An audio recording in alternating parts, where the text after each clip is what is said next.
Maddi aləmdə bəxş etmək, vermək, zəngin olmaq deməkdir.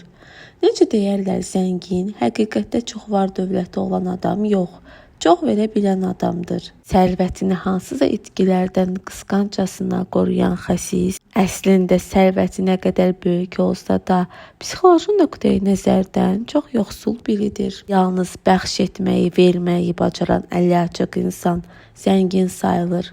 O özünü başqalarına bağışlamağı bacaracağını hiss edir. Yaşaması üçün ən cüzi vasitələrə sahib olan insan maddi ənam vermək sevincində məhrumdur. Lakin gündəlik təcrübə onu göstərir ki, bu və ya digər insanların zənninə görə yaşamaq üçün ən zəruri olan vəsaitlərin minimumu onun sərvətinin real ölçüsündən əvvəl ilk növbədə xasiyyətindən çox asılıdır. Hamıya məlumdur ki, yoxsulun ürəyi və əli varlılara nisbətən daha çox açıqdır. Bununla belə yoxsulluq elə bir həddə gəlib çata bilər ki, artıq verməyə bir şey qalmamış olsun və onda da şəxsiyyət dağılması başlayır. Bu dağılma təkcə yoxsulluğun yaşatdığı əzablardan deyil, yoxsul insanın artıq bir şey vermək, bağışlamaq sevincindən məhrum olmasından irəli gəlir.